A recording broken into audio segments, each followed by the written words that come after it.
ہم اس کو. جی P fund کے انٹرسٹ سے عمرہ کرنا. کیا جی پی فنڈ کے انٹرسٹ سے عمرہ کیا جا سکتا ہے؟ ابو احتشام ڈیرہ غازی خان. جی پی فنڈ کا جو انٹرسٹ ہے نا، وہ انٹرسٹ نہیں ہے. لوگ اس میں بڑے انٹرسٹ ہوتے ہیں کہ اس سے ہمیں بڑا فائدہ ہوگا، اور اس کو انٹرسٹ سمجھ کے چھوڑ دیتے ہیں. تو یہ بڑی انٹرسٹنگ بات ہے کہ جی پی فنڈ کا پروفٹ سود میں داخل نہیں ہے، کیونکہ آپ سود تو کہتے ہیں کہ جو قرضہ آپ دیتے ہیں، جس کے آپ مالک ہیں جن پیسوں کے، اس پر جو آپ پروفٹ کماتے ہیں مشروط، تو وہ سود کہلاتا ہے. جی پی فنڈ تو وہ فنڈ ہے جو ابھی آپ اس کے مالک ہی نہیں بنے، آپ کی تنخواہ سے کاٹا جا رہا ہے. تو وہ تنخواہ، حقیقت اس کی یہ ہے کہ وہ تنخواہ لیٹ کر کے دی جا رہی ہے آپ کو، تو وہ آپ اس کے مالک ہی نہیں بنے. تو اس لیے وہ سب علماء کا یہی فتویٰ ہے کہ وہ سود میں داخل نہیں ہے. اگرچہ اس کو کہتے سود ہی ہے، لیکن کہنے سے نہیں ہو جاتا. ایک آدمی شہد کو شراب کہنا شروع کر دے تو وہ شراب تھوڑی بن جائے گی، یا شراب کو شہد کہنا شروع کر دے تو وہ حلال بھی نہیں ہو جائے گی. تو ناموں سے کچھ نہیں ہوتا. اس لیے جی پی فنڈ کے انٹرسٹ سے آپ عمرہ بھی کر سکتے ہیں کیونکہ حلال ہے. بارگیننگ کرنے کا شرعی حکم. بارگیننگ کا سنت طریقہ بیان فرما دیں. اکثر بارگیننگ کرتے ہوئے ایک شرم سی محسوس ہوتی ہے، جبکہ اکثر دکاندار کو اس کی منہ بولی قیمت دے دی جائے تو وہ بہت زیادہ ہوتی ہے. فہیم صاحب کراچی سے. جناب فہیم صاحب، شرم تو آتی ہے، ہمیں بھی آتی ہے. بعض دفعہ واقعی آدمی کہتا ہے، وہ بندہ کہہ رہا ہے یہ چیز 2 لاکھ کی، آدمی کہہ رہا تو 50,000 کی ہے، تو وہ واقعی 50 پہ دے بھی دیتا ہے. اب میری بھی یہی کیفیت ہے، بندہ 50,000 کی چیز ہمیں 4 لاکھ کی بتا رہا ہوتا ہے. اب میں کہتا ہوں یار مفتی طارق مسعود صاحب ہوں، میں کیا بولوں یار اس کو میں. تو ہمیں بھی لوگ چونا لگا دیتے ہیں اس طریقے سے. وہ لوگ جو یہ کلپ نہیں سن رہے ان کی بات کر رہا ہوں، جو سن رہے ہیں اگر ان میں کوئی تاجر ہے وہ کبھی بھی نہیں لگاتا.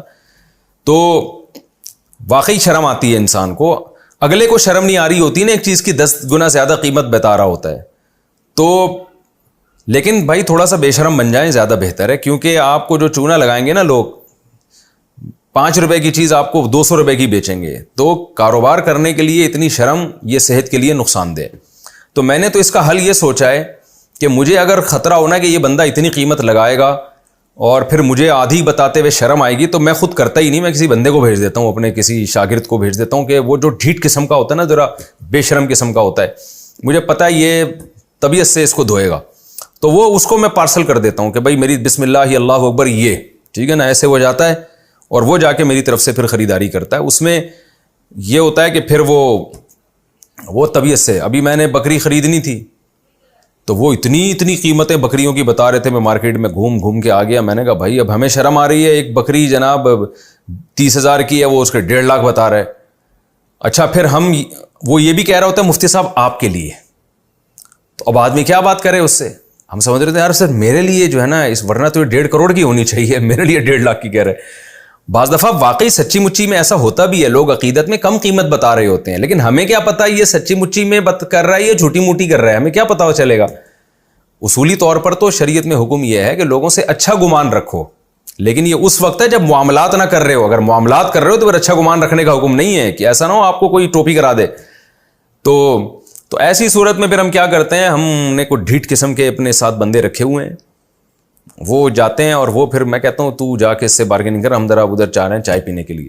پھر وہ اس کو صحیح طرح سے، اور میں نے دیکھا ہے 2-2 لاکھ کی چیزیں ہمارا شاگرد جو ہے وہ 40,000 میں اٹھا کے لے آتا ہے. ٹھیک ہے نا. اسی طرح جب میں کوئی چیز بیچنے کے لیے جاتا ہوں تو بھی یہی مسئلہ ہوتا ہے. تو یا تو آپ اپنی شرم ختم کر دیں یا کسی بے شرم کو اپنے ساتھ رکھیں. یا بے شرم سے میری وہ والا بے شرم مراد نہیں جو بدتمیز بے شرم ہوتے ہیں، یعنی جس کو میں مذاق سے بے شرم کہہ رہا ہوں، ورنہ وہ بے شرم نہیں ہوتے. وہ ہمارے بھائی تھے، ایک دفعہ ان کو مسجد کے مؤذن صاحب نے کہا کہ میں کام سے جا رہا ہوں، اذان تم دے دینا. میرے بڑے بھائی کا واقعہ یہ. تو وہ کہتے ہیں مجھے بڑی شرم آ رہی تھی اذان دیتے ہوئے، میں نے کبھی دی نہیں. تو کہتے ہیں انہوں نے بار بار اصرار کیا بھائی اذان دے دو. میں نے کہا کہ بھائی مجھے تو شرم آ رہی ہے. انہوں نے کہا جاؤ پھر گلی سے کسی بے شرم کو لے کر آؤ. ٹھیک ہے نا.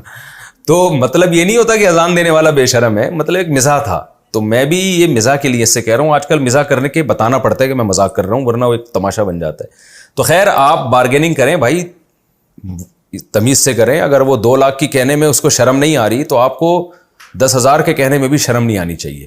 خواتین سے دیکھیں نا، سیکھیں خواتین کیسے بارگیننگ کرتی ہیں. کپڑے کی مارکیٹ میں جائیں گی، پورا تھان کھلوا دیں گی اس سے. اچھا ہمیں تو اس پہ بھی شرم آتی ہے. کبھی ہم کپڑا خریدنے جاتے تھے نا، تو اب تو ذرا موومنٹ کم کر دی ہے, ورنہ تو ایسا ہوتا تھا کہ وہ جو دکان کا مالک ہے پورے کے پورے تھان کھول کے پھینک دیتا ہے وہ. اب آدمی کو شرم آ رہی ہوتی ہے, یار میں کیسے اٹھ کے جاؤں, یہ بولے گا تیرا باپ بند کرے گا اس کو یہاں بیٹھ کے جو ہم نے پوری دکان کھول دی ہے کپڑے کی.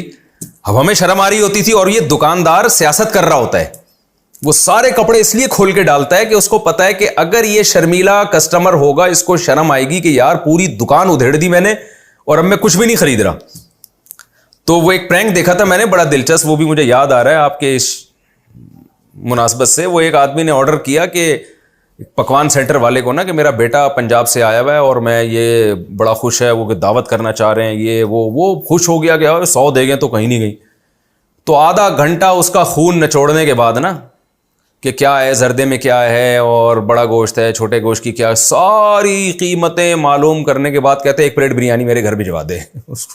وہ آگے سے گالیاں دینا شروع کرتا ہے.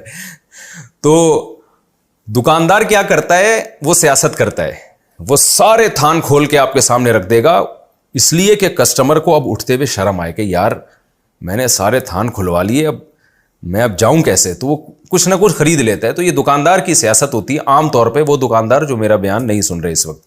تو اس لیے شرما شرمی میں بھائی تجارت نہیں ہوتی, یا تو کسی ڈھیٹ آدمی کو رکھیں اپنے ساتھ, بے شرم ٹائپ کے آدمی کو, یا خود تھوڑی دیر کے لیے شرم سائڈ پہ رکھ لیا کریں, ورنہ لوگ بیوقوف بناتے رہیں گے. اس کا طریقہ یہی ہوتا ہے کہ بھائی آپ جب آپ کو ایک چیز کی قیمت 50,000 ہے اور وہ 2.5 لاکھ کہہ رہا ہے, آپ 25,000 لگائیں تو اس کو غصہ آئے گا, لیکن وہ مصنوعی غصہ ہوگا کیونکہ سارا دن وہ اسی سے نمٹ رہا ہوتا ہے, وہ اوپر سے غصہ کر رہا ہوتا ہے. تجارت میں اس طرح کے غصے والے لوگ تجارت کر نہیں پاتے ہیں. تو اس طرح سے اپنے اندر تھوڑی سی شرم جہاں ہونی چاہیے وہاں کرے نا. گناہ کرتے ہوئے شرم آنی چاہیے انسان کو, نماز قضا کرتے ہوئے شرم آنی چاہیے, بد نظری کرتے ہوئے شرم آنی چاہیے, ابا کے سامنے اونچی آواز سے بات کرتے ہوئے شرم آنی چاہیے, اماں کے ساتھ بدتمیزی کرتے ہوئے شرم آنی چاہیے. ان چیزوں میں شرمائیں. کاروبار میں اگر شرمانے بیٹھ گئے تو ہو گیا کام آپ کا.